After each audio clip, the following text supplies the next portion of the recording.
The time is 5:32 p.m. I would like to call our work session to order. Mr. Truesdale, could you please call the roll? Ms. Daniels, Here. Ms. Davis, Present. Ms. Green, Present.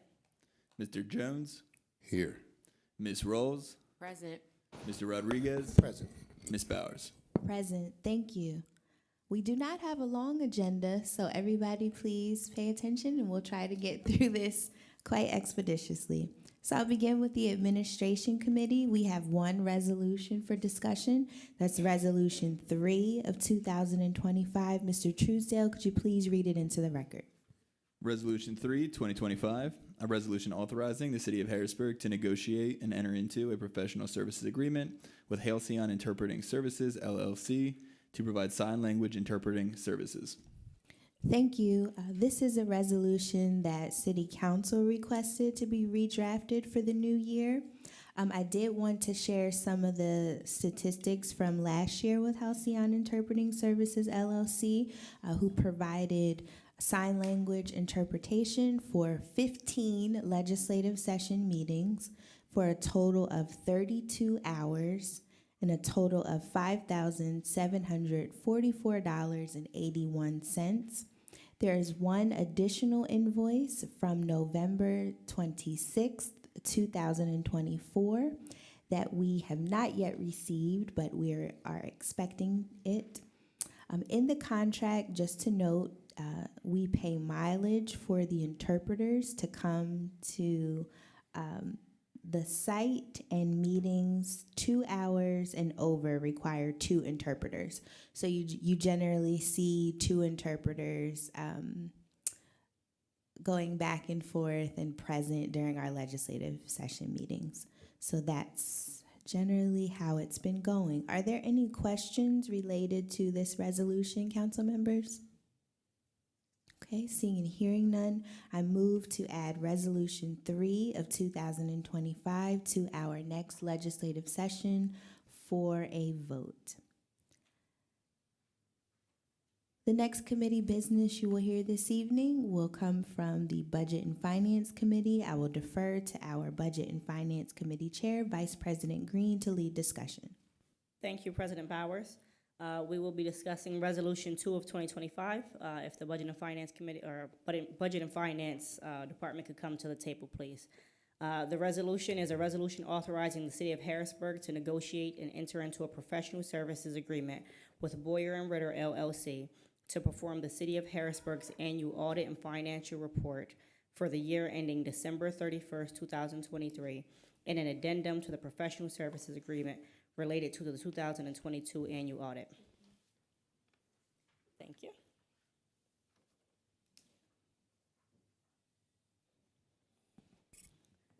When you're ready, if you could just introduce yourself and give us a brief overview.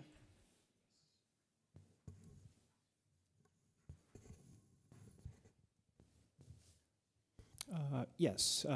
Good evening, everyone. Thank you, President Bowers. Thank you, Chair Green. Brian McCutcheon, Accounting Manager for the city. And as mentioned, the resolution before you tonight, 2-2025, there's 2 parts to it. And the way it's laid out in your packet, I believe, is the first part is the proposed audit engagement letter for the city's financial audit of 2023. Before I start with that, I just want to mention too, joining us tonight with me here for their presence, the city recently filled the vacant position of finance director. So it's Mr. Robert Kennick is here for the city's finance team, newly arrived.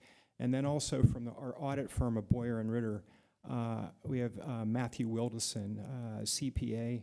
He's the principal lead auditor in charge, working with me and our finance team, and he oversees the progress of the audit and of course supervises his staff that communicate with me. So again, for 2023, The engagement letter is before you, and it's detailed in length as to it breaks out primarily what the city's responsibilities are and what the auditor's responsibilities are when it comes to performing the annual financial audit. And as far as bringing it before you tonight relates to, it's a contract, and it needs to be reviewed and voted upon by City Council. On page 7 of the engagement letter includes the fees and costs associated with conducting the audit. And for the 2023 audit, the annual fee proposed is $119,890 for that fiscal year. I think as far as continuing an approach on discussion here, Chair Green, if you wanted to comment or review on any of the content or ask any questions related to the content, I can pause right now. Right now, I don't have many questions. I guess you already went over the amount that it would be. This would be for the year 2023, correct? Correct. I see here the supplement you gave us also shows a proposed amount for 2024, but we don't have anything for that yet, right? Not as part of this resolution. Mr. Wilson did provide very recently an engagement letter for the 2024 audit, but for now we're working with 2023 and also completing the 2022 audit, which is nearing its conclusion. Right. Okay, and just for my edification, we've been with Boyer and Ritter since about 2019? Starting with the 2019 audit is when they began their services with the city. Okay, and how often do we usually review over our audit contracts? I know like every so many years, it's like good practice to look at different auditors, put out an RFP. So where are we with that process as well? For an extended period, we utilized the firm of Meyer Dussel that did the annual audit for several years. Beginning with the 2019 audit, we did what you just described. A 3-year RFP process was initiated by the city's audit committee, and they recommended Boyer and Ritter for the 2019, 2020, and 2021 audits.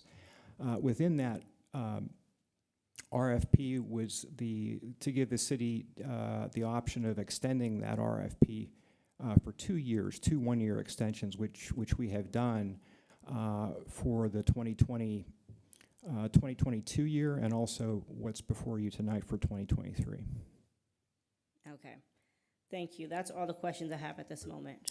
And Madam Chair, there is the exhibit, other exhibit to this document is an addendum to the 2022 audit for additional expenses. So there is, which is new. You have the prior agreement in front of you as one of the exhibits, an addendum because of the increased work that had to occur over time, and then the proposal for the new one. Okay, thank you for clearing that up. Sure. And so the addendum is a $28,000 modification? Yes. Okay. And so looking at that and then looking at the proposed amount for 2023, are we confident that we won't need that extra modification as well in the future? If so, is that something we've reviewed over to make sure we don't find ourselves in the same situation? Yeah, that's the intent. And this is the second part, of course, of tonight's resolution. The handout that Jared distributed for me reflects a summarized history of audit fees, and again, it's laid out back when at the starting point of where Meyer Dussel left off, and for 2022, you can see the $145,000, almost $146,000 includes the $28,000 request proposed modification fee. And to answer your question, the following year, the 2023, it's a lower fee, but that is, yes, in anticipation of being more efficient in conducting and performing in preparation for what the auditors need to review. One thing I'd like to do is involve the city's financial analysts that we have on staff, certainly more, to assist with the audit preparation. The reasoning behind the ask for the $28,000 increase, and again, that's based on Matt's review and his team's adjustment based on the availability of the work that we provided as far as being prepared for the audit. You start the audit and you want to get them all of the files and all of the necessary documentation so they can timely expedite the performance of the audit efficiently without too many stops and starts along the way. With that in mind, there were numerous reasons, and it's not coming from the auditor's independent side. It's coming from my office's side or me in particular. The three main things that occurred that created the stops and the starts, and what that does is it impedes the auditor's scheduling, because again, Matt supervises his staff. He coordinates that as to their availability, and we tell him, oh, we can get or we can upload all our documentation by a certain date in anticipation of them being available to complete their procedures. 2023 in particular was the onset of the new financial system, the Munis system, the ERP, which created its own stops and starts along the way for myself and various staff within the city coming to grips with the new functions and processes of that system. Also during that time, and still currently, as you know, the mainframe system is still in effect, and the coding is different as far as what we utilize in Munis. We were required, or we had to change coding on some of our funds just because of the functionality of the system. So there still is that ongoing process of recording information from the Treasury system, which is utilizing the old mainframe system coding-wise. We have to remember that, for example, the general fund in the mainframe is Fund 01, whereas in Munis it's Fund 10. That sounds very simple, but when you apply it to the various budget units, it's just an ongoing tracking process. Also, during late 23 and early 2024, I was tasked with doing more finance director-like tasks on an oversight reporting basis. Three main things: budget reporting, overseen by City Council. More input into that process, more responsibility for reporting to our oversight board, the ICA, the Intergovernmental Cooperation Authority, and the 5-year plan to develop that. And then also recently, the finalization of working out the received American Rescue Plan Act funds and how we manage that, and then also the ongoing reporting process that's required for federal compliance. And then, of course, as you know, during 2024, the city was without two key managerial positions in finance, namely the business administrator and then the finance director. So it did slow me in that terms to be able to provide Boyer and Ritter what they needed to avoid them from stopping and starting and then having to go back and reassess, to pick up where we left off and where we were and how much was completed at certain points in time. So that's my thoughts or explanation on that leads up to this requested additional fee increase for the 2022 audit, which, by the way, it's not finalized, but the statements are in draft form, and we're working this week to schedule an audit committee meeting to occur before the end of this month to finalize the concurrence and review of that financial audit. And then, of course, we will be moving right into our 2023 audit preparation to make good headway leading up to that particular audit. Thank you.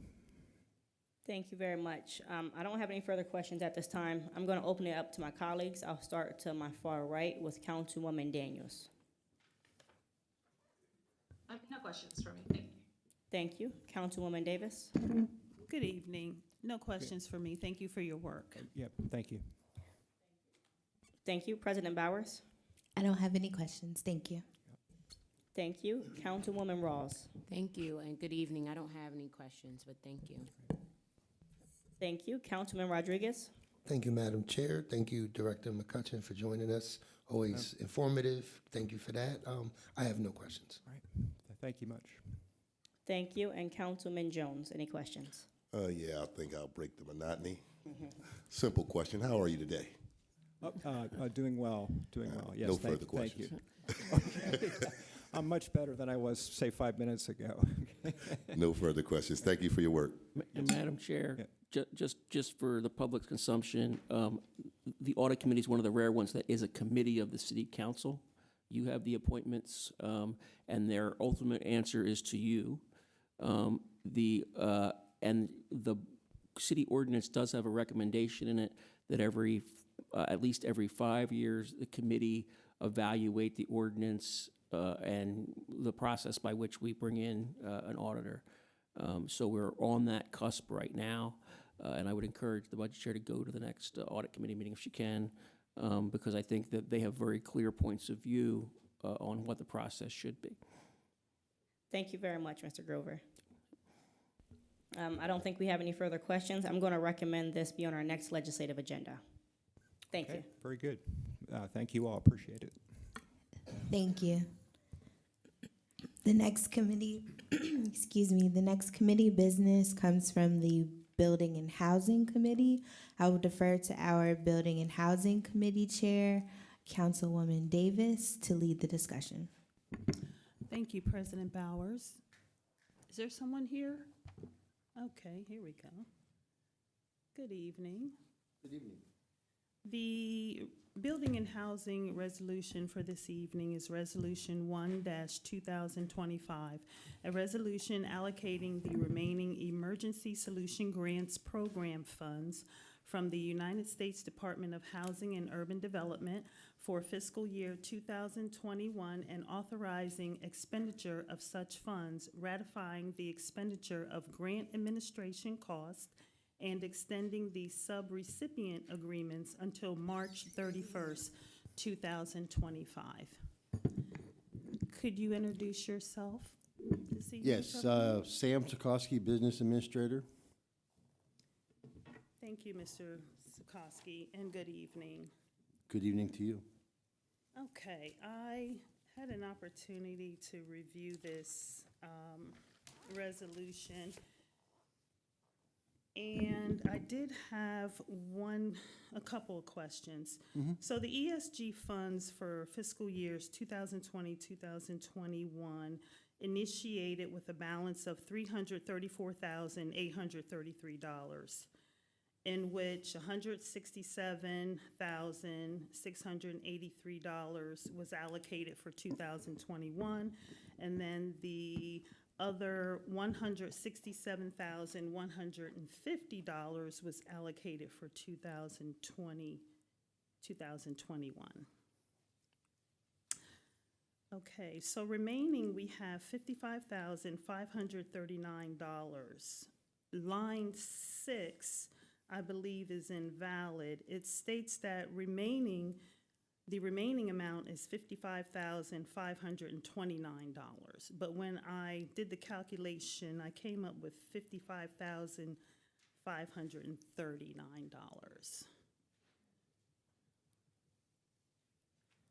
So I'll let you take a look at that, and Are you on page 1 of the resolution? let's see here. I am on line 6. So let me see if I can open it up here in my computer. Okay. I'm sorry, what was that? Okay, look at line 60, please. Line 6 or 60. I did note in my notes here. Line 60, Mr. Smith. So I believe the remaining is $55,539 instead of $55,529.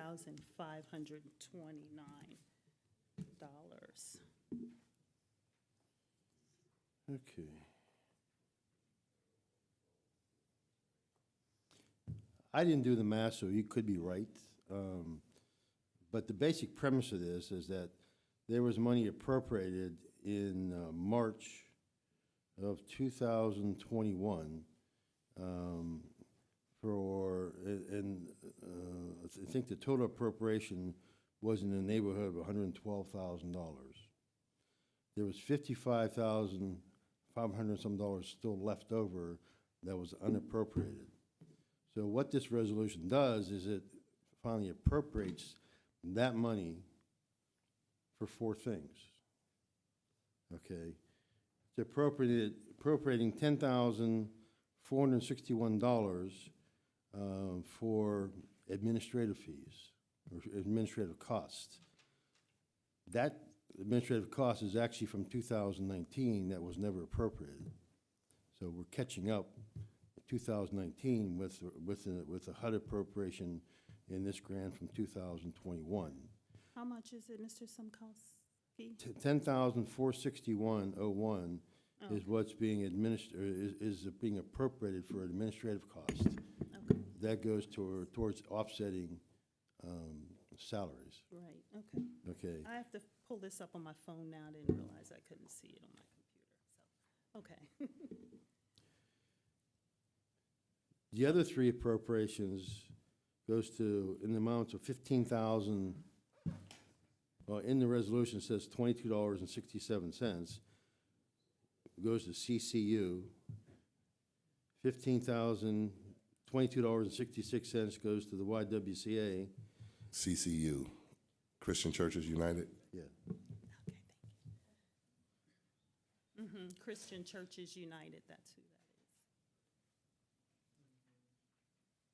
is. And Mr. Sokowski, I did see the allocations, but one question I had is, out of the allocations, the Capital Area Coalition of Homelessness was not included this time, and I'm just wondering.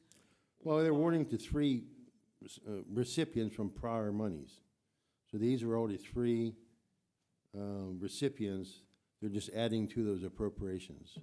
Right, and they were allocated money the first time, and I was just wondering why they weren't allocated any of this, Why they weren't allocated at that time? no, this time. So. Well, I think they just now became aware that there was not appropriated in 2019, the $10,461.01, and in 2021, the other monies were not appropriated. I mean, part of the 164 or 167 was appropriated, but not the entire amount. And Madam Chair, we can get you an answer to this. I think she's saying there's a fourth organization that received money before that isn't in this.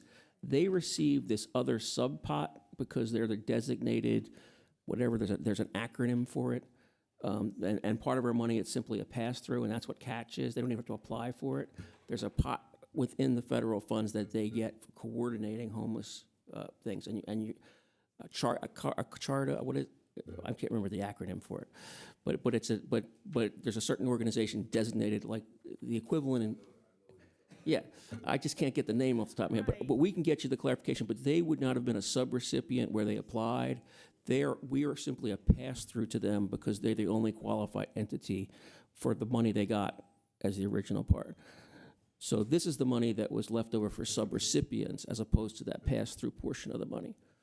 Okay, so that explains why the Capital Area Coalition of Homelessness received money, an allocation the first round. Right, And but out of they're a not out of getting a this. particular part of the pot, that's Okay. they're the only ones who can have it. I understand now. Right. Thank you for that clarification. Yeah, thank you. So, okay, so currently CCU, Shalom House, and the YWCA is included in the ratification of this Exactly. next set of funds. Yes. Okay, thank you.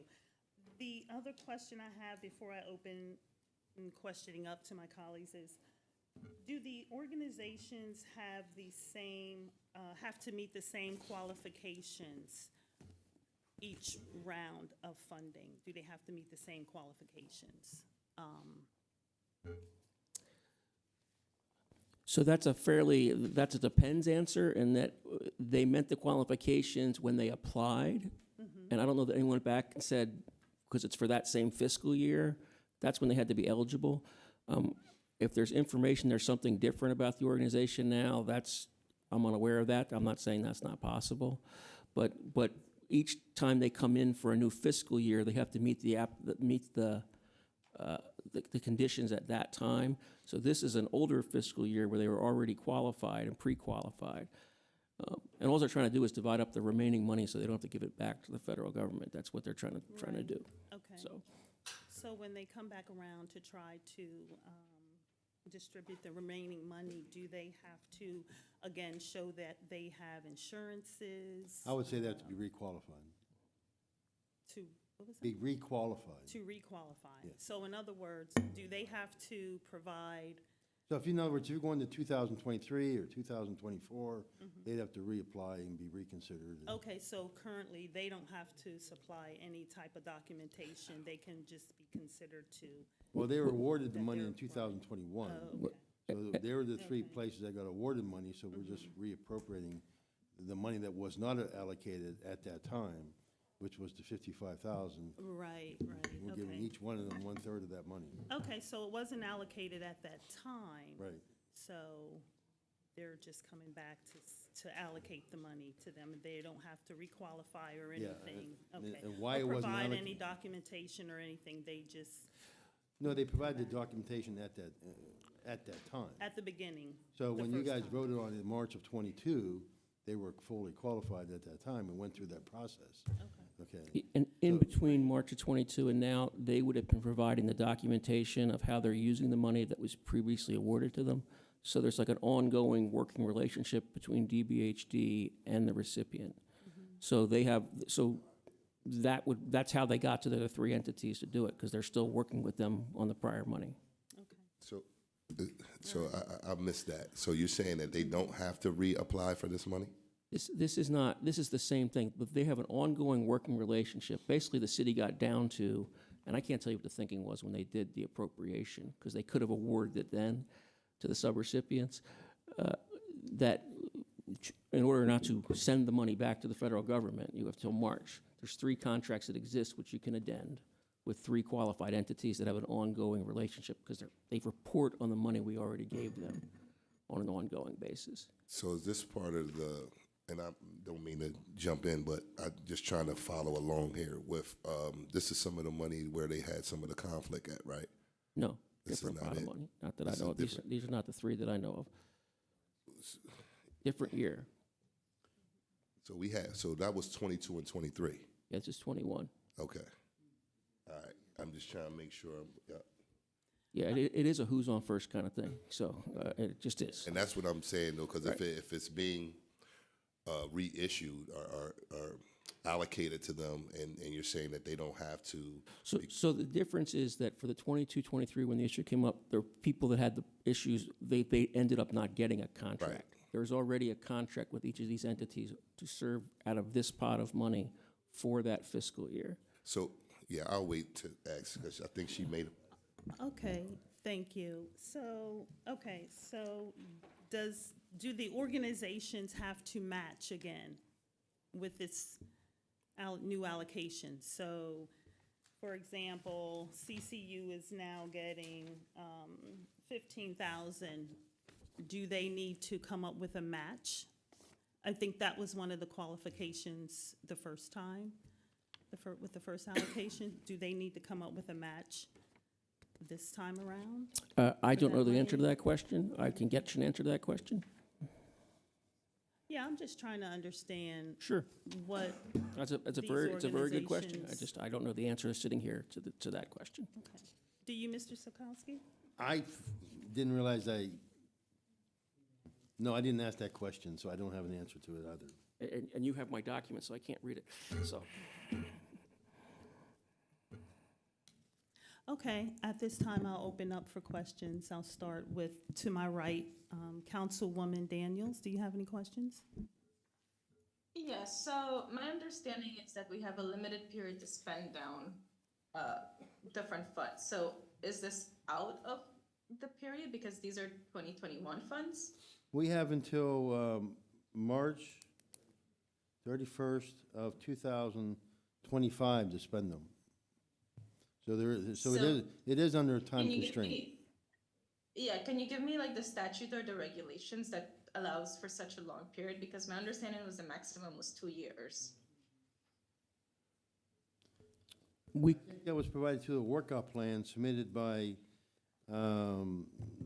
Yeah, I would like the regulation that says that we can extend, that this use is permissible, that the funds, that we're allowed to use the funds outside of a 2-year period. I mean, the regulation might say that we could use the funds within a 5-year period or 6. I would just like to see the regulation that says that. I'll have to defer that to the Law Bureau. Yeah, that would be great. so there's a regulation, but then I think on top of that, there is an extension letter which HUD issued, which is what set the March 31st date. But I can get you both of those things. Yes, please. Sure. And I think that's it for me. Thank you. Thank you, Councilwoman Daniels. Vice President Green, questions? Not really many questions, just any idea why it took so long? I guess, like why it took so long for us to get to this point. I think it was just discovered that was not, the 55,000 was not appropriated. So I don't think I think it was just a recent discovery, to tell you the truth. Okay, all right, well, that's interesting. That's the only question I have right now. Thank you. All right. Thank you. President Bowers? Thank you. Many of my questions have been asked and answered, but I just have two. So it was just discovered who made this discovery and who is able to answer these questions. Would that be the interim director of building and housing or someone else?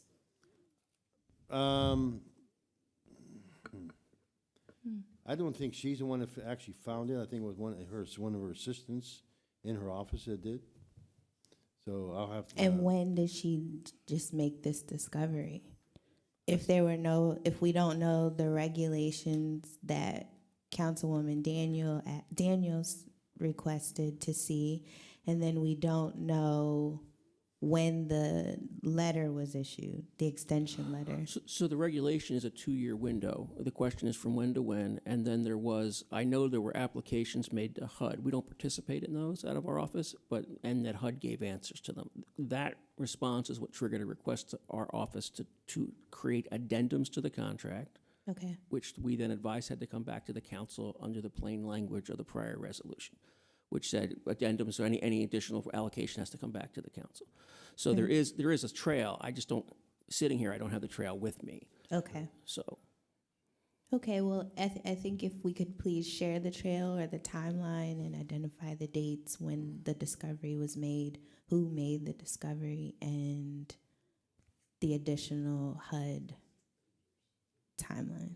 yeah, we'll coordinate with the business administrator and DBHD to get the council what it needs. Okay, thank you. I don't have any other questions. Thank you. Councilwoman Ross? Thank you, Councilwoman Davis. I have the same questions, especially since the money was just discovered, just kind of what is the regulation, where's the extension letter, just to make sure we're following all the correct procedures when it comes to allocating this money. My second question was, I was just kind of just a little bit confused on why there wasn't maybe another application process for maybe other entities to request this money, or why I did hear Solicitor Grover explain that these certain entities receive the money because they already have a working relationship with the city and receiving the money, and I do understand that. But then once new money was discovered, I was just wondering why maybe there wasn't a way to kind of spread the wealth, you would say, and see if other I don't want to say companies, but resources in the city who may also need the same type of money, who help the same individuals or population, could also apply for that money. So do you have that answer? I just don't think you actually have the time to do that. Because if you have to spend it down in 6 weeks, how you can go through a process to screen anybody, to award it, that's going to take longer. You're just going to have to turn the money back over because you're not going to have time to go through a process like that. So the quickest way to comply with this was to awarded to already people that are already cleared of that process. Okay, and these are the only individuals that are cleared? Those are the three that, for that particular year, that were cleared. Okay, thank you. No, you're welcome. Okay, I'm done. Thank you. Councilman Rodriguez. Thank you, Madam Chair. Thank you for joining us this evening. You're welcome. Do we know if the entities had entered their annual action plan previous to August 16th of 21? I don't know that answer because I didn't ask that question. Okay, I'm just reading from the resolution itself, whereas the 2021 annual action plan has been completed, made available for public comment, and was submitted and approved by City Council for Harrisburg, and so is consideration. Therefore, the council does now make and ordain the following enactment. But it also does say, actual plan is approved, strive to meet the, pretty much, it's stating if they didn't have that plan in, they would pretty much lose the allocation. But then line 62 of the same document says use of any unallocated funding in will require a separate allocation and council approval. So that's why perhaps this body was thinking there would be a separate procedure or process to allocate this specific unallocated funding. This is the separate For the same procedure? entities, though. No, right, because of the clock. Okay. The action plan is the city's action plan, which the Okay. council did vote on. And that's that you get the 5-year plan and the 1-year plan. Okay. And so then you have to meet the goals that are stated in the 5-year plan and Yes. show in each 1-year plan you're doing it. So these entities were identified then in this process as being able to satisfy our obligation under the 5-year plan and the annual plan. Okay, so these entities would be in compliance. They were, totally. and this, again, goes to the 2021 money. 21, And the okay. standard, or what they get, what measured against is not now, but when the money was awarded by the federal government. Okay, okay. And I mean, to your point of it'd be difficult to put together a procedure within the 4 to 6. We agree, and these are some things we've echoed time and time again when we were given something that was done in a 4-week, 2-week, 3-week process. So we similarly echo your statements as well. But I have no further questions, Madam Chair. Thank you. Thank you. Councilman Jones? Yes. My question is, I don't even know if it's for you. Some of the questions that were asked by my colleagues, you pretty much couldn't answer. Like, when was this money rediscovered, so to speak? It was recent, I just don't know the exact date. Right. So, I mean, is there a reason why the director in that department is not here? Is there a reason for that? I mean, because we have questions, and I think we owe our residents a clear and concise understanding of where, because there were a lot of complaints about this CDBG money. So I think that someone has to answer these questions, and versus emails and stuff like that. I think these are sessions for us to share with our public what's going on. So hopefully, at some point, the director will come in front of council. We've been requesting the director to come several times to no avail, but we do need these questions answered for our public.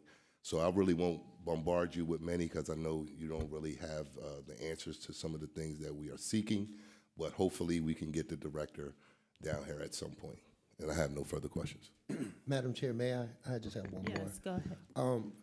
Would you be able to just give a brief overhaul on what would go into the grant administration fees? Because that fee alone at 10.4 is pretty much as a grant at 15 or 1522.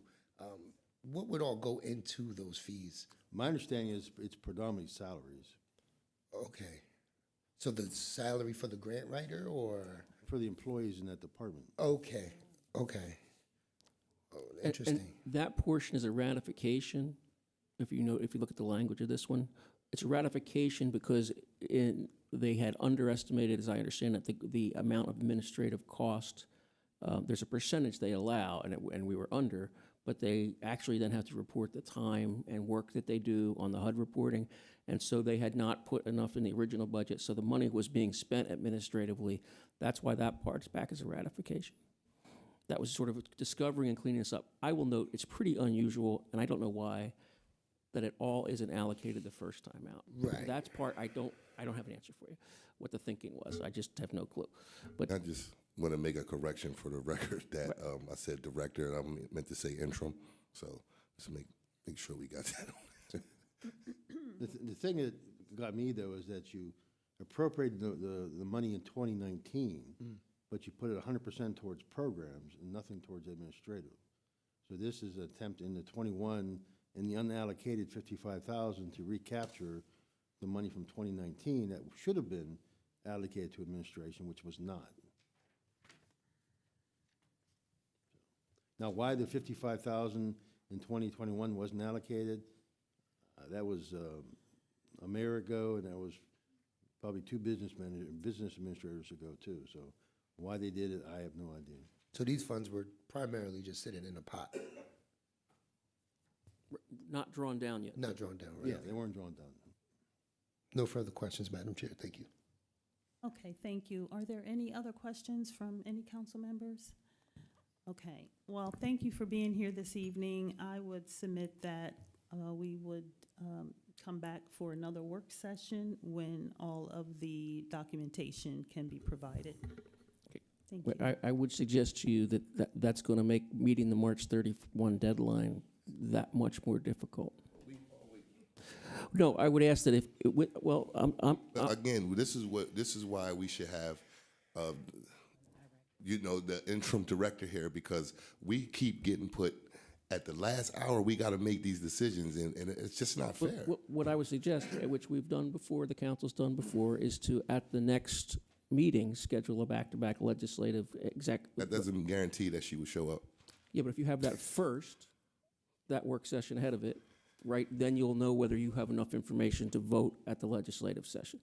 Which, I mean, you can do that to satisfy, or you can suspend the rules at the legislative session.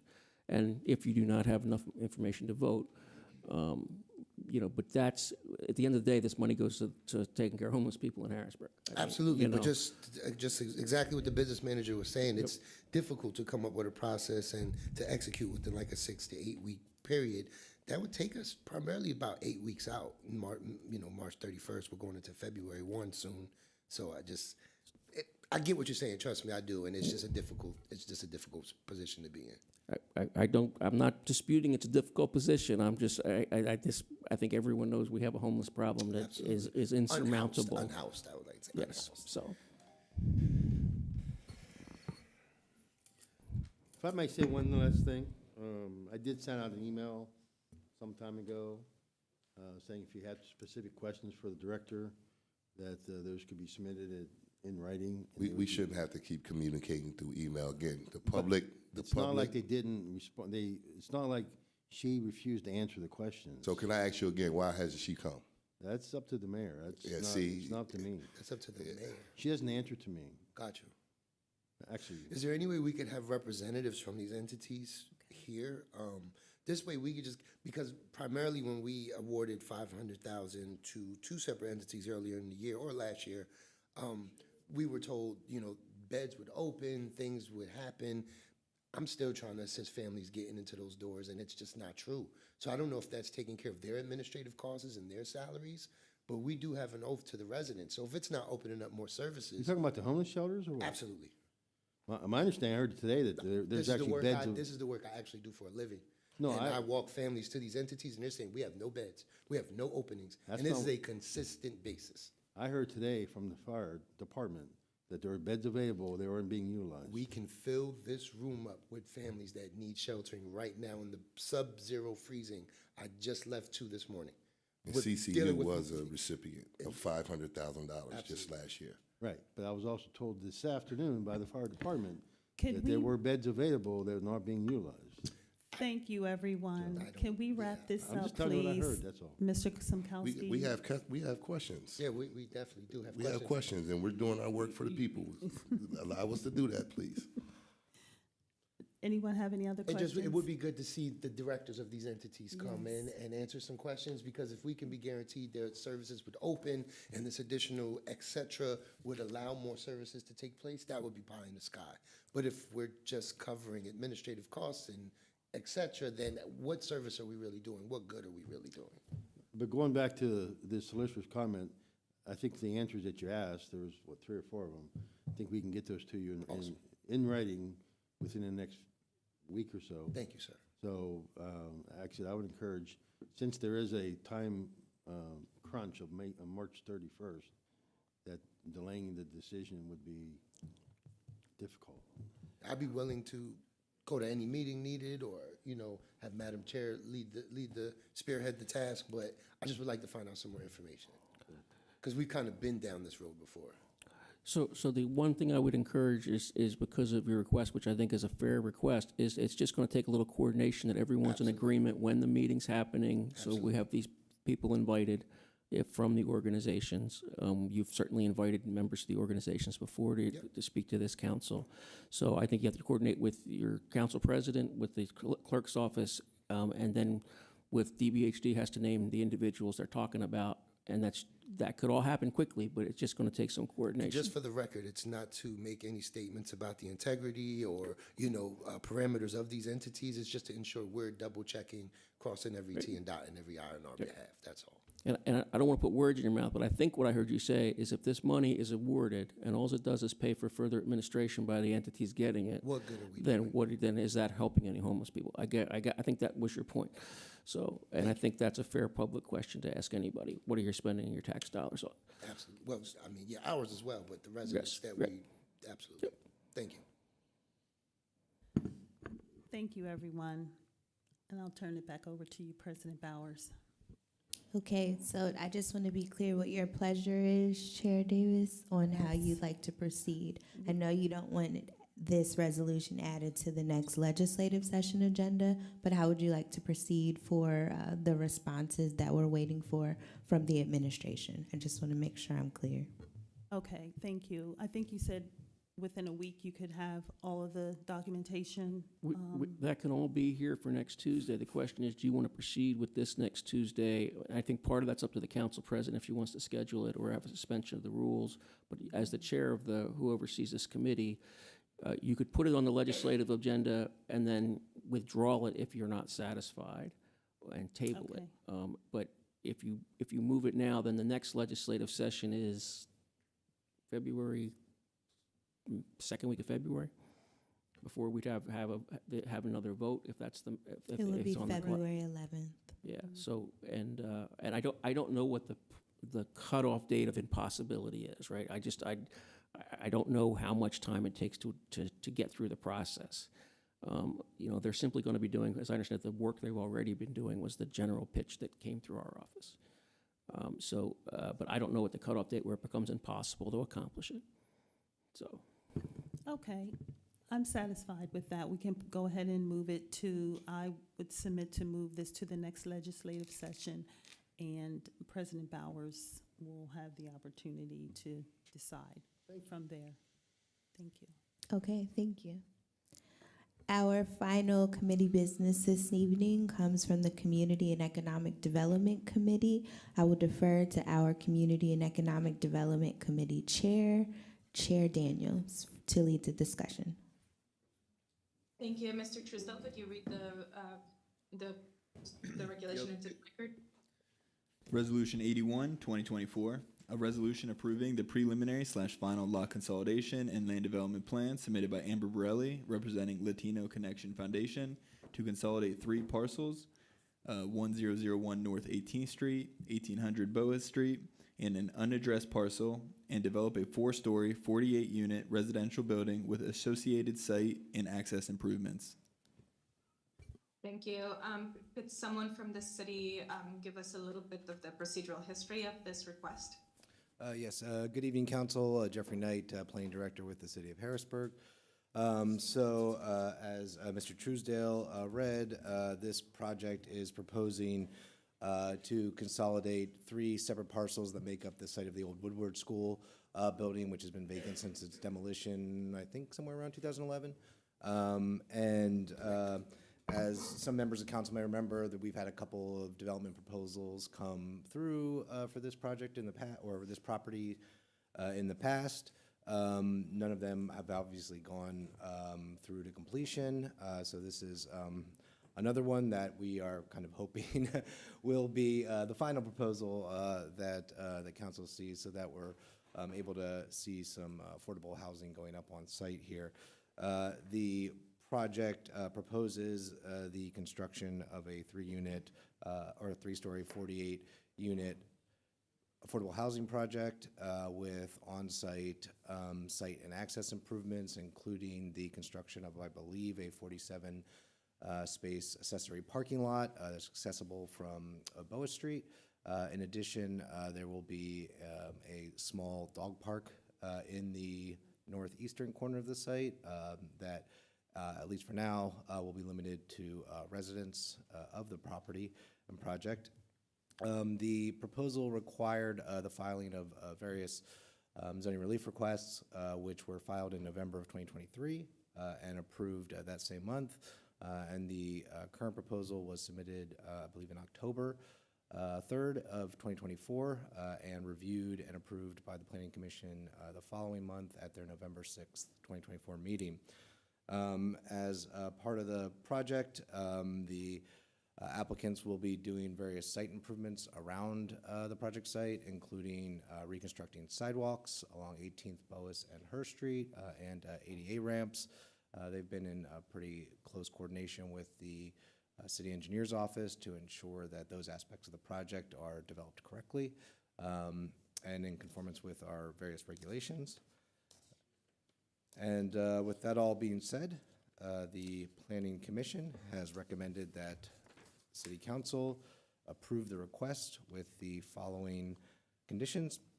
The applicant is required to receive a certificate of qualification pursuant to Chapter 12-101 of Title 12, the Affordable Housing Certification, prior to recording the lot consolidation and land development plan with the Dauphin County Recorder of Deeds. And that is because the applicant is seeking to have this be a 100% affordable project and has secured some of the zoning bonuses that are afforded to those types of projects. Prior to City Council review of the project, the applicant must provide information regarding the economic development impact of the project, such as construction value, effect on taxes, and jobs generated, to allow the council members to fully understand the impact of the project. The Planning Bureau recommends that the applicant coordinate with the city engineer on the prohibition of on-street parking along the north side of Boa Street between Long Street and North 18th Street to allow for easier and safer access to the accessory parking lot. And this is because the council members may be aware that Boa Street is two directions, this location. And while it is two directions, the street is fairly narrow. And there's no parking on the south side of the street. But on the north side of the street, there still is parking. So in order to provide safer vehicular circulation to and through the site, it is our recommendation to remove, I believe, approximately 3 spaces along Boa Street there to enable people, residents and visitors, to get into the surface parking lot there. The applicant must reconstruct the North 18th Street sidewalk to match the full width of the existing sidewalk between the property line and the curb. The Planning Bureau recommends that Boa Street sidewalk also be fully reconstructed, although acknowledges this would represent an expansion of the existing sidewalk. And this references the fact that there's probably like a 8-foot wide concrete sidewalk along North 18th Street, but between that sidewalk and the back of the curb face, that was paved with asphalt as far back as when the school was there. So we want to make sure that that full width of that sidewalk along the frontage of the property is reconstructed. The applicant should consider a vertically differentiated facade treatment and materials to reflect the architectural design and elements of the surrounding neighborhood.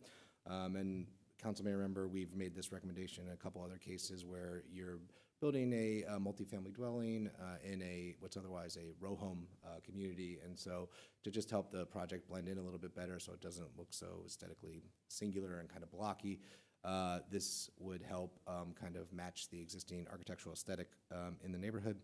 And finally, the applicant should coordinate with the city arborist on the use of native tree species and pollinator plants. The Planning Commission recommended that the City Council approve the request for the following reasons. The applicant received approval of the zoning relief requests necessary to effectuate the project as proposed at the November 20, 2023 ZHB meeting.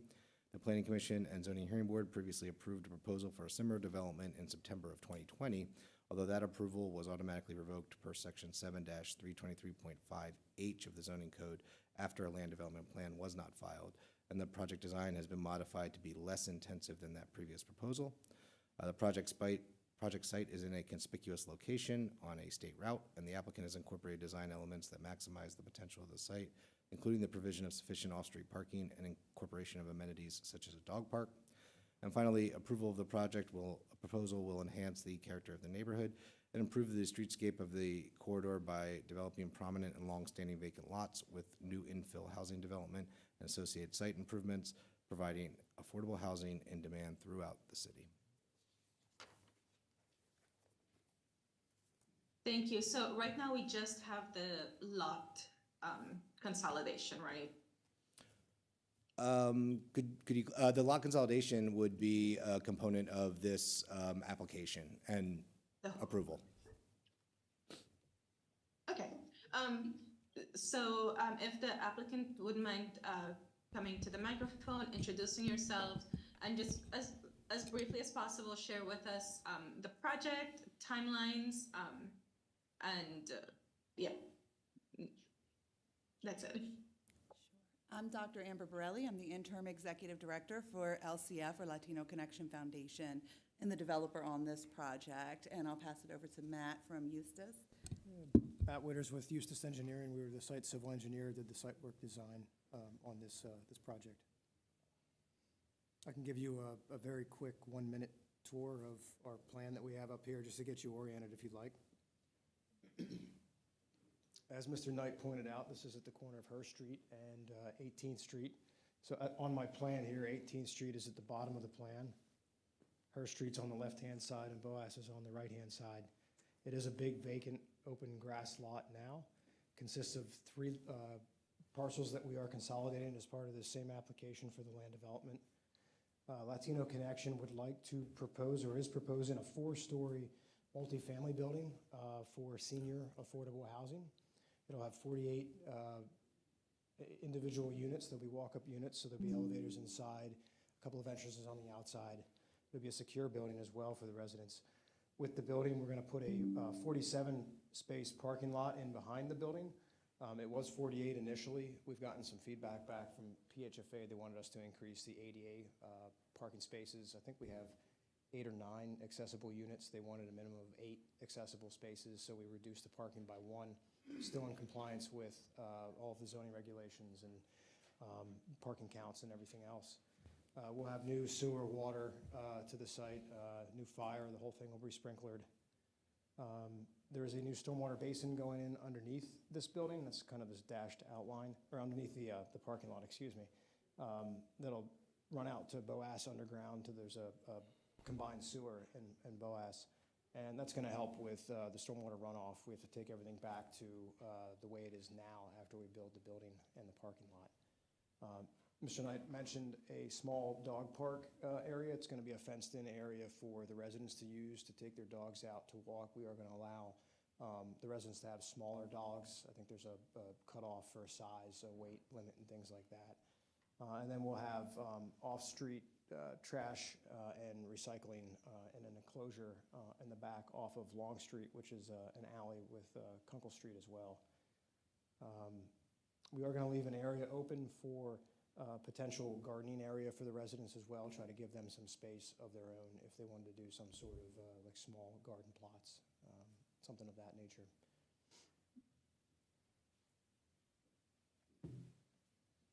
Thank you. So I think what I'll do is I'll just open up to my colleagues to ask questions since you're all in a better position to visualize what's happening. So I'll start to my far left with Mr. Jones. Thank you, Councilwoman Daniels. Hello, how are you? Good? Sure? Come on, man, chip her up a little bit. We're great. we're warm. It's cool. It's warm inside here, you know? All right. Yes, Dr. Borelli. So I will just give you a couple questions.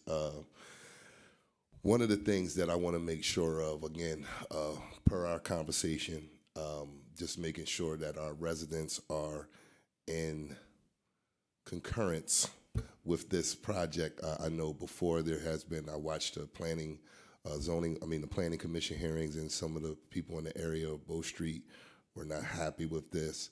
So can you just share with myself and the colleagues and the public some of your meetings and how some of those went? Absolutely. So we began talking to the community in 2023, about this project. George Fernandez is the owner of the land, and that's when the initial kind of idea to do affordable housing on this parcel started. In July of 2023, we had a community conversation at Harris AME Zion Church, where we received a lot of feedback. I think I probably have like 4 pages of typed notes from different things of feedback that we received. Mr. Fernandez and I took that feedback and reviewed and went through some of the things that really were of concern to the neighbors. There was a lot of things that were concerning to the neighbors that were brought up, and things that I also have concerns about, you know, the crime in the area, the lack of lighting, the issues with the trees needing trimmed, the issues with parking and BOAs being 2 ways, and the access by fire company and things like that. There's all of those concerns, and we really combed through those concerns and identified some things that we could do in the design of this project to allay some of those concerns. So initially, in the July meeting in 2023, so that was 2 years ago now, in July of 2023, in that initial design, we had commercial space in the first floor. We asked a daycare and a potential pharmacy in that area, 2 things that aren't necessarily within walking distance of this community. From the community feedback, the concern was that that would cause increased traffic, different people coming in that don't necessarily live in the neighborhood to go to the pharmacy, to drop kids off at the daycare. So we went back to our designers and asked them to remove that. And from the design, we removed that. We went out July 31st. After that July 6th meeting, we got some neighbors who would be interested in additional conversations. July 31st, we met here at City Hall with several of those neighbors who were interested in continuing that conversation and presented that, the updated design. Several of the neighbors were very happy with that. There were 1 or 2 that still were not, that was not what they were interested in seeing on this parcel. In August, at the end of August of 2023, we also went to one of the neighbors' homes, and they invited several other neighbors over, and we again talked about the different design and the things that we had done and the things we heard, and ways that we could potentially partner with the community to bring some of the things that they need in their community.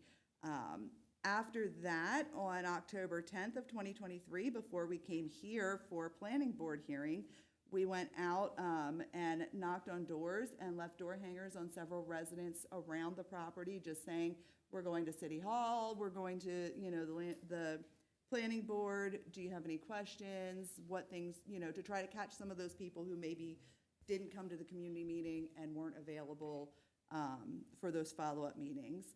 We came to the planning board again on November 1st, 2023, and one neighbor was in attendance at that planning hearing and was in support of the project. Then we didn't do very much, well, we did a whole lot behind the scenes, not very much in the community's eyes, but we applied for low-income housing tax credits for the property. We were awarded the low-income housing tax credits as well as innovation in design and construction for the project from PHFA. So we came back here on November 6th of 2024 to present this land development plan, because now we're at that point. And there were 3 neighbors who showed up that were not in support of the project. They want the lot to remain open as an open area. And those 3 neighbors were here. After that meeting, you know, we had the holidays and everything in between there, but just last Friday, we hosted a community meeting again at Bethesda Mission, and I had sent all the members, yeah, I sent council all of the invitation. I apologize again for that being, my goal was get everything out to the community and completely forgot to invite everyone else, so I do apologize for that. But at that meeting that we had on the 17th, we had one individual show up who grew up in that neighborhood and stated that he was in support of that project. After our Was or wasn't? Is, okay. Yes, and that gentleman's here today, so I'll let him speak for himself on that. Since our conversation today and since really just getting ready for this, I reached out to one of the neighbors and just asked her if I could use her name and if she still is in support of the project. She is in fact still in support of the project, and she's okay with me saying that her name is Nicole, and she was at the initial meeting, and she is still in support of the project. She is a stakeholder in that community. Yes, and you know what? She's been an asset to me in that she'll call me and let me know if there's things in that lot that need cleaned up. I mean, you can't ask for a better neighbor, somebody who keeps an eye out on your property, you know. So I really appreciate that she is that vigilant in her community, and I commend her for that. So she still is in agreement with the project, and had said it was okay for me to use her name today. So that's kind of what we've been doing with the community. I intend to continue to keep updating the community and to keep a running list of anybody who wants updates on the project. Because I feel like sometimes I'm like constantly saying, okay, you know, sending out mailers and feelers. I just, you know, I don't want to give anybody information they don't want or that irritates them. So, you know, definitely open to keeping the conversation open and how we can be a good neighbor in that community. Yeah, and I think that's essential in situations like this. That neighborhood, as I told you, I don't live far from the proximity. I also grew up in that neighborhood. Also went to Woodward, was a Woodward Busy Bee.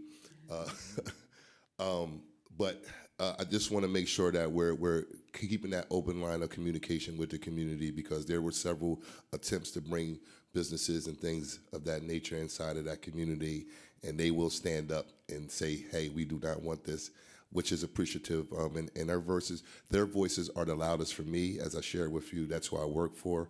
So I want to make sure that we are representing them in the most proper way that we can. Because some of the things, as we discussed, just to share some of my sentiments of what this looks like in our communities. So many times we hear low income housing and affordable housing. We just want to make sure that we're defining that in a proper manner, because some of the things that we are building, where there's a lot of reconstruction or construction going on in our communities, and we just don't want another Governor Square to happen on our watch. We want to make sure that these places are being taken care of. So some of the things inside of this resolution that maybe haven't specifically been addressed, I'm looking at. I know we're not there yet, building, but making sure that there are good security cameras, great lighting, making sure with the arborist that you know the proper trees are being planted, so there is still visibility in that neighborhood, and just to speed this up a little bit, just show some of the positives that will happen in this community. Of course, this getting back on the tax rolls for our city is always a good thing, because we definitely need it. And also beautifying that neighborhood. The parking, as you mentioned, is very minimal there. Hopefully at some point we can do some traffic studies in that whole area. I would love to see one way going down Bose, one way going up Briggs, another one. So hopefully at some point we can get to that to minimize some of the traffic there, of the confusion with the traffic anyway. And the economic value that it will bring. I think you said this is like a $18 million project. Yes, sir. It's an $18 million project. $13 million of that is towards construction, and I'm working very closely with our construction company to make sure that we are not only advertising bids in the city for city residents who are tradespeople, but going above and beyond to ensure that we're making sure that city trades folks know that they should be applying when this bid comes out, and to please let me know if there's any barriers to that, because it's important that this investment not only goes into the building, but goes into the city. And that's what we're looking for, and I'm glad you guys are saying this, because we're not twisting arms here, but one of my passions is to ensure that our local contractors, our Harrisburg-based contractors, let me stay away from that word, Harrisburg-based contractors are being included in the economic growth of our city. So I think this will be beneficial to people. And if you do need any assistance with some of those vendors, plumbers, electricians, painters, roofers, or anything like that outside of the list that you may have, I actually also know some of those contractors, and it will be great to share that information with you so that everyone at least has an opportunity to apply. So for me, again, just can you talk about the economic impact? And that'll be my last question. Yeah, so the economic impact, we talked about it being over $18 million. The whole development budget for this project is over $18 million. We currently only have a $400,000 gap, which seems huge, but when you look at 18 million, it's really not gigantic. So we did put in a $100,000 request for local share funding through the county, which is gaming dollars. We will not be coming to the city to ask for home funds. We are maxed out through state home funds. However, I will be coming to the city to talk about potential joint applications for a local share on the state side, as well as any other potential grant opportunities or funding opportunities we have to fill that gap of 400,000. There is a $12 or $13 million construction budget, and again, we're looking to hopefully fill that with as many local trades folks that can put in a bid. Now, putting in a bid, you have to have all kinds of paperwork and insurances and things like that, but a lot of these local trades people already know how to do that, or if not, they've been in contact with some of our folks in the city who help trades folks to be able to do that. Additionally, we'll be creating, I can't remember how many jobs. 45, I think it's 4 to 5 permanent positions with maintenance, property management, and supportive services, and then 40-plus trades jobs on the site. So that's our overall economic impact, and then my hope is that we'll be able to not only sustain the property in the condition that it's built in, but continue to enhance, the offerings from this property and continue to work with our neighbors in the Woodward area to be able to increase the economic impact across. Thank you. No further questions. Thank you, Councilwoman Daniels. Thank you, Councilman. Thank you, Madam Chair. Thank you, Dr. Borelli and team for being here this evening. What's the completion date for the project? So we anticipate closing with PHFA in June or July of this year, 2025, and beginning construction August, September, maybe October 2025. And this is if everything goes as I planned, which never happens. And then we anticipate about 12 to 18 months of construction. I'm hoping closer to 12. We're using Blueprint Robotics and a mass timber design. So that means basically a lot of the project will be assembled in a factory, and then the parcels are like shipped to us and then put up by local trades. So hopefully that will speed up our process a little bit, but so I would anticipate end of 2026 being able to begin occupancy, if not early 2027. Awesome, thank you. And then the Latino Connection Foundation, is that separate from just Latino Connection? Is that the 501c3? It is. So we have, thank you for asking that. We have started, George invested in Latino Connection Foundation. We call it LCF just to keep confusion and people from being confused. But Latino Connection Foundation, or LCF, is a completely independent 501c3. George's initial investment started the foundation, but we are now, effective March 1st, will be completely independent with our own operating funds. And we do a lot of the work that Latino Connection did that was really grant funded or really meant as like community-based type of thing. We've taken over some of that. We also do some early education, informational things for parents, just getting information out there on things you can do with your kids to get them ready for kindergarten, and some different types of health outreaches. And we currently have an application into PHFA to begin doing bilingual housing counseling.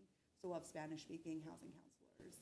So this would be the first project under that? This is this project and Sycamore Homes. Okay. We're partnering with Fernandez Realty Affordable Homes to bring Sycamore Homes as the nonprofit on that project. Which would qualify to PHFA. So we qualify for the home funding, yes. And that's what really got us started. And then, really being able to separate it out has helped us to keep the LCF very mission-driven. You spoke on the Sycamore Homes, and if you're not at liberty to speak on it, I completely understand. What was the holdup, or what is the holdup on that specific project? So Sycamore Homes should be completed in February or March of this year. Okay. We have had a lot of delays. We've had a lot of delay in funding, in receiving the funding for the project. Yes. We've had a lot of delays in construction. I think we are at the end of a lot of that. We received home funding from the county. We have not received any funds from the city, which has really. The CDBG funding, I believe, was held up, and I know you have some champions here on council that wants to see that move forward, so I'm pretty sure I speak for the body. Any help we could offer, please let us know. Yeah, we definitely, I mean, we still have a funding gap. George has eaten a lot of Yes, the funding I gap. spoke with Mr. Fernandez, Yeah, he yes. has eaten a lot of the funding gap for Sycamore Homes. Yes. So those 23 units, we can really thank him for. Yes. Otherwise, that project would not have come to the point that it's at. Okay. So we anticipate, again, opening end of February, beginning of March. I would have said February, if not for 2 weeks ago. I was told Schindler Elevator has some work issues, yeah. manpower issues. But it's close to completion. But we are very close. Very close to And completion. please reach out if you'd like to tour it before completion. Absolutely. I would love to give you a tour of it.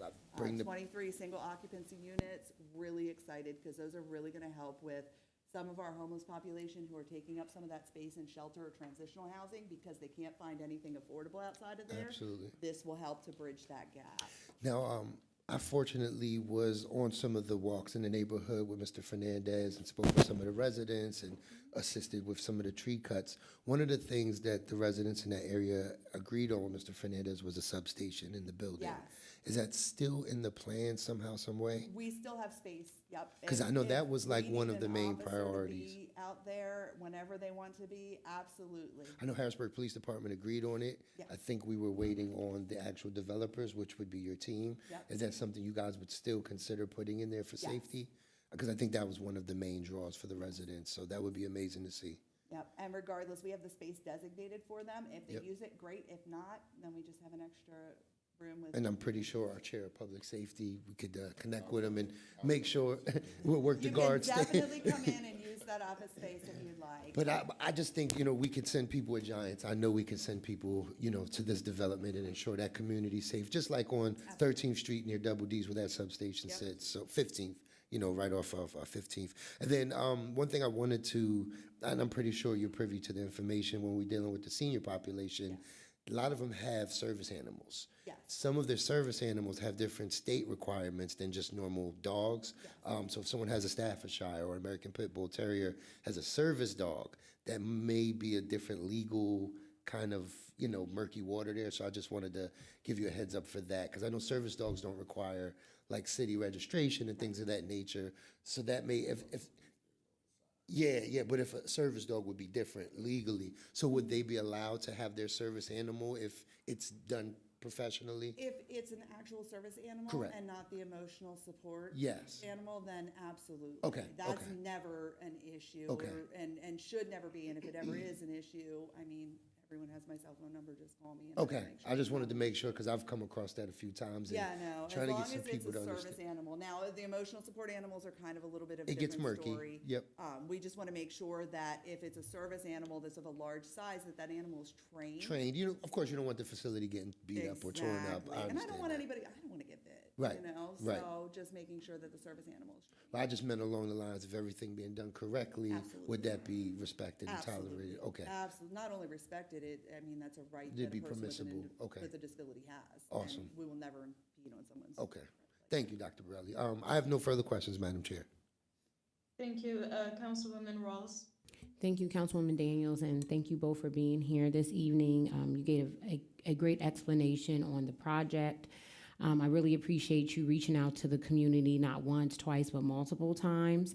They are very vocal within that community. I do remember our first meeting, and they had even asked about why not having houses that we could purchase, row homes, and we went through the whole process and got to where we are now with the model you're showing us and the updates and improvements that you made with the community's input. So I just really had that comment of just saying, thank you for doing your diligence on that part and continue to speak with them and also make the changes that they recommended. So coming together with a compromise. So I just wanted to say thank you. Thank you. Mhm. Okay, That's it for me. President Powers? Thank you. I have some comments, I guess, and then some questions. So I'm glad to hear about the community outreach because I did attend the July 2023 meeting at Harris AME Zion Church. So I heard the neighbors and other community members that were present, some of the things that they were looking for in this project. I still have some concerns about lighting. I know there's a landscape and lighting plan, but I've received numerous phone calls from these same neighbors related to the lack of lighting in the area. So I just wanted to know, how do you intend to address this issue, and not just spillover lighting as it's noted here?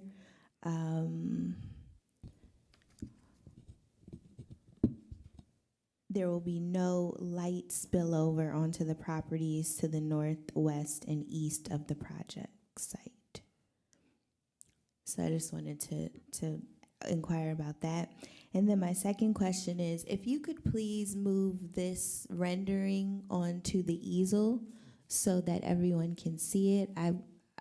I vaguely remember the rendering for Sycamore, but will this look similar? I think Sycamore is built up, but can you share the description or the difference between the two renderings?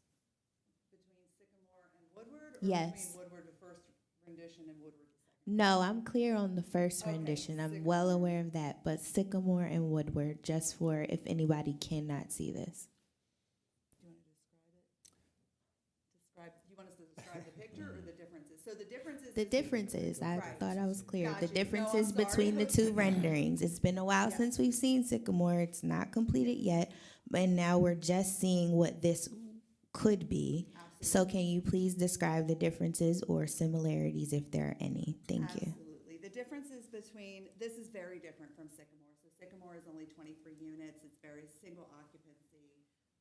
And that one was designed by, it is slipping my mind right now. It was designed by a different architect group.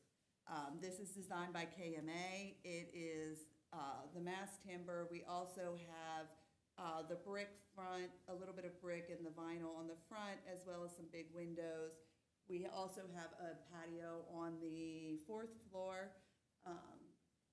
Overview, it has a community room, and it has 1 and 2 bedroom units, not just single occupancy. So that's a huge difference. We're also working with a different general contractor.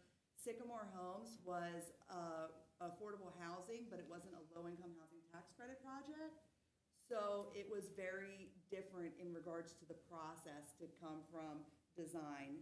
When we were working with Warehouse with Sycamore, remember the name, I knew it was in there somewhere.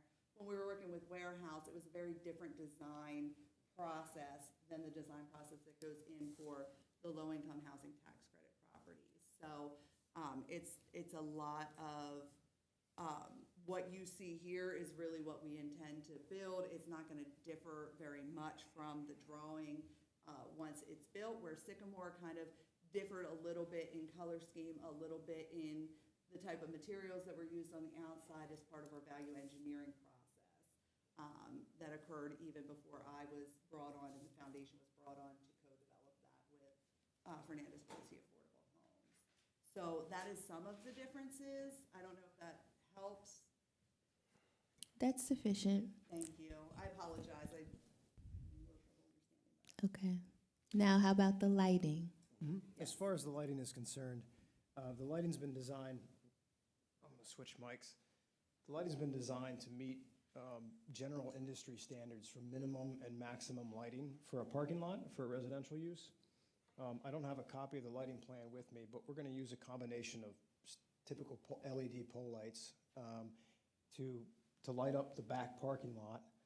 There will be lighting incorporated into the building as far as maybe some architectural accent lighting, but nothing there to highlight or we'll say add like additional street lighting along 18th, Boas, or Hurst Street. We've also spent some time to look at what our dumpster enclosure looks like, because that'll be enclosed by a white privacy fence the whole way around and then gates out front, so there's some concerns about security there. So we do have a separate pole light that'll match what's going on in the parking lot back there. And then inside the dog park area, we've used a smaller, it's a 10-foot high pedestrian style light to light the dog park up. But the goal being And you referenced spillover. The zoning ordinance is very clear about what we can and can't do with lighting spillover onto the neighboring properties. So the lighting has to be set up not only to light up our parking lot very well, but also not spill over and create what they call light trespass for the residents next door. And we have met that requirement.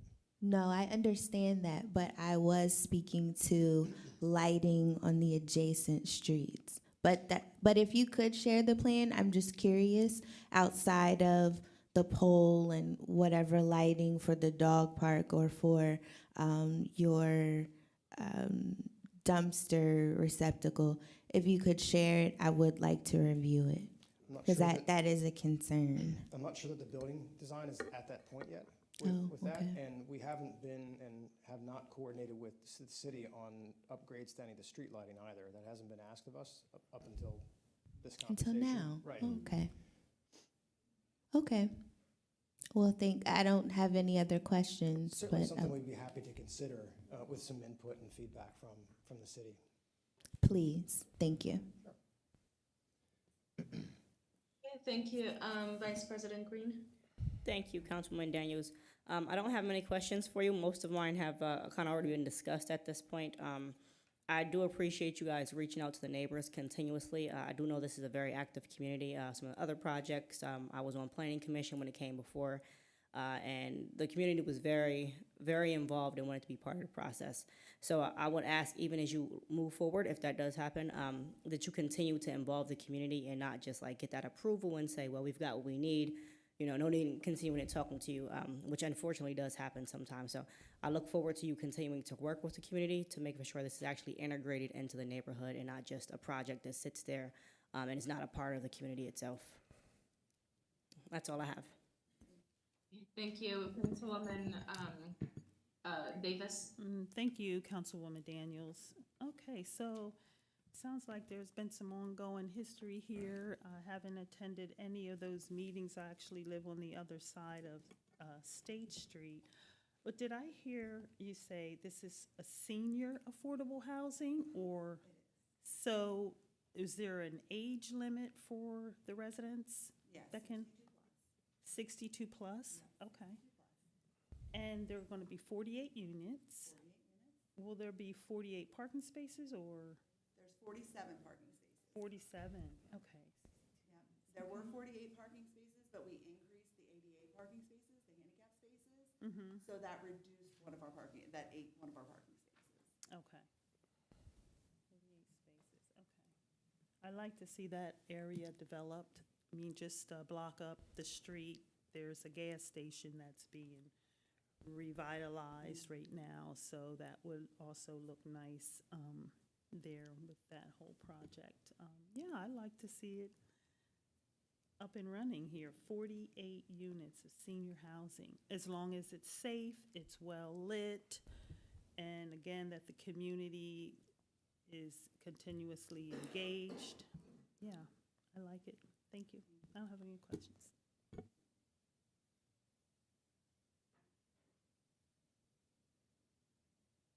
I think that, does anyone have any last minute questions? No. Thank you. So let's just go ahead and add this to the next legislative session. Thank you to the administrative staff and to the applicants. And that concludes the business for tonight's Community and Economic Development Committee. Thank you. Thank you. Thank you. We will now move forward with our meeting agenda. Next, we have public comment. Just a few housekeeping notes before we begin. Please state your name and your address for the meeting record. If you don't feel comfortable sharing your address, please share the vicinity in which you live within the city. You'll have 4 minutes to share your comments. Mr. Truesdale will serve as our timekeeper. And I'll begin to my right. Is there anyone that would like to offer public comment? Okay, seeing and hearing no one. Anyone in the middle section?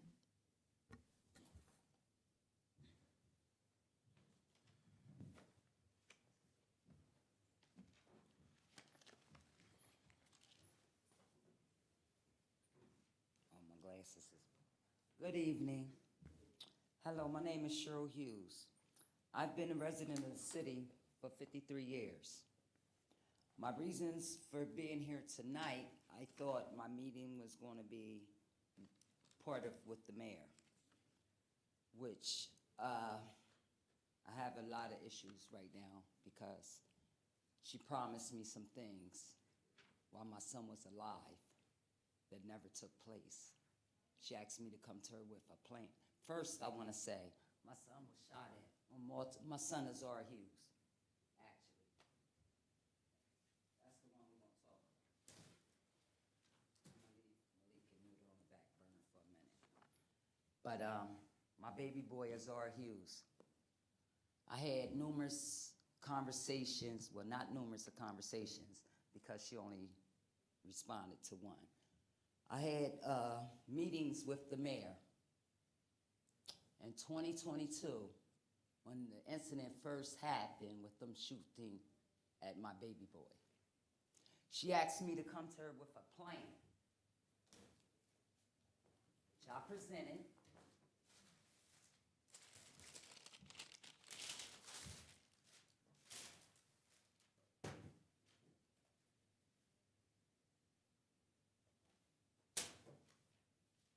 One second, I do apologize.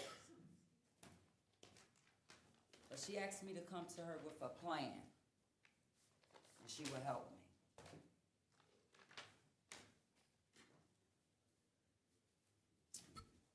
Got so much going on, excuse me. Ms. Hughes, just for your time, so you don't run out of time, if you wanted to get out like the premise and then. Okay, she asked me to come to her with a plan. And I came to her with this plan. And she told me she was going to help. When I came back to her with the plan, she said she wasn't there. So the plan was for me to find a relocation.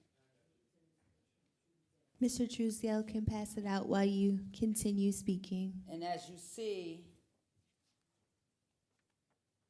this was the plan.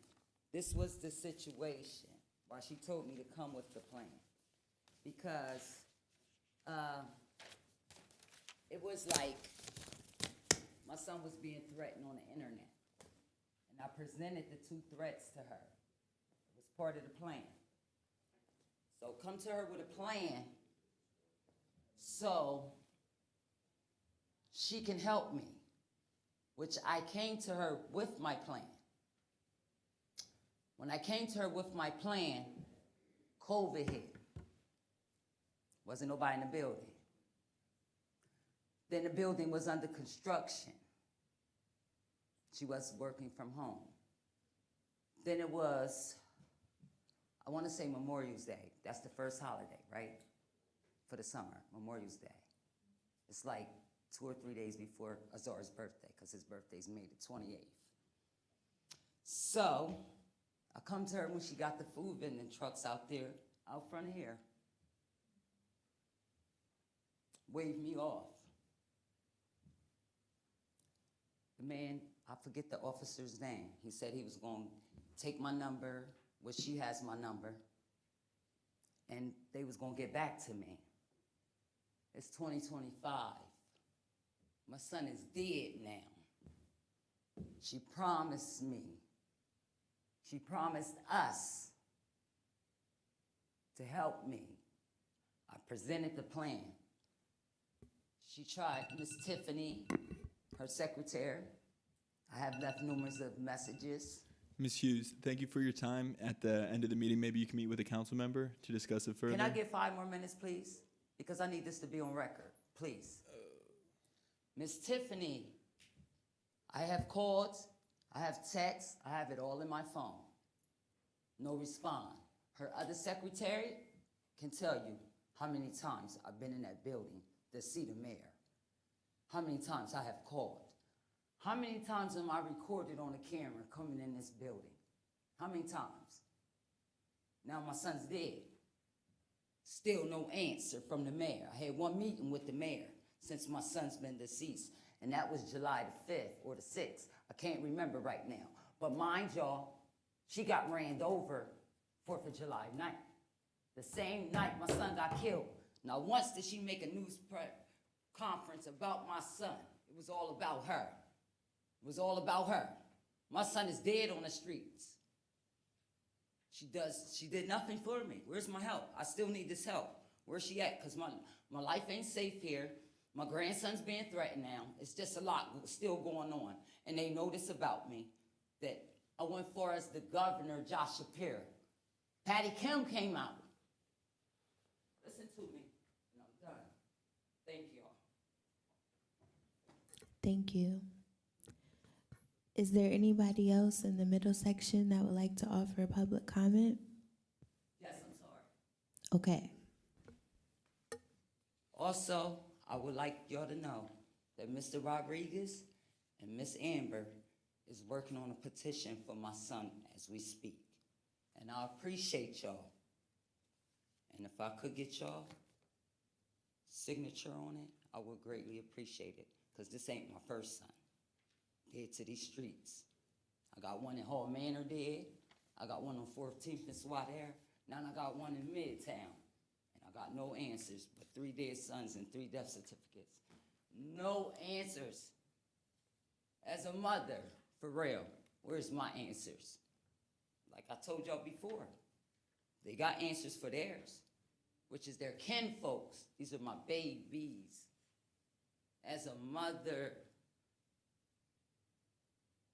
what I'm supposed to do? I done been everywhere. Ain't nobody listening to me but Detective Richard Akini. You hear me? Working all 3 of my son's cases right now because I got no justice. And I've been doing this ever since 9/13/14.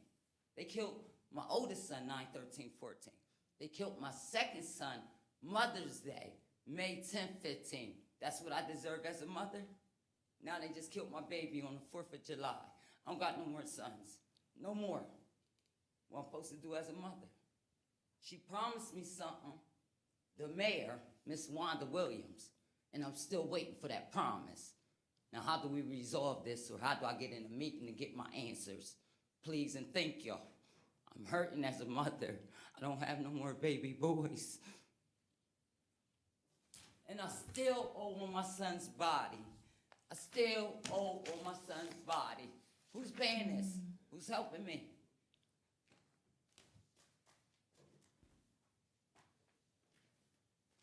My son had a future. He had a future. Just graduated. I'm sorry. I forgot one thing. Forgot one thing I need y'all to see. Just one thing I need y'all to see. My son didn't get to walk that stage. I had to do that. Do y'all hear me? Y'all see what it say? You did it, baby, fly high. Do y'all know me as a mother what I have to go through? Do anybody understand me? I don't want y'all to feel this, but do y'all understand me as a mother? This lady promised me something, our mayor promised me something. My son would be alive if she would have came through for me. If she'd have came through, I would still have my son. Don't nobody understand that. Like, for real.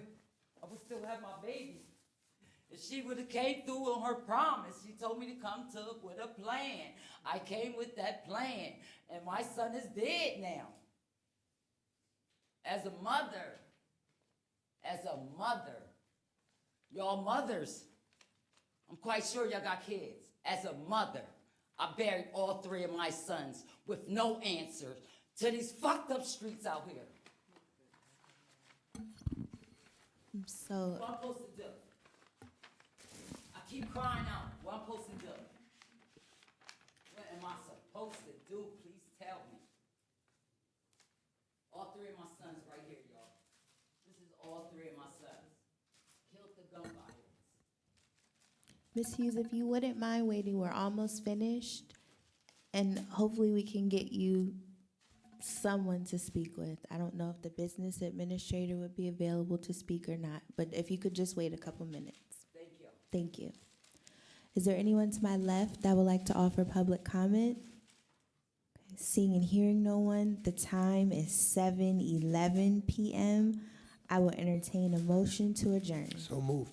Is there a second? Second. Thank you. We stand adjourned.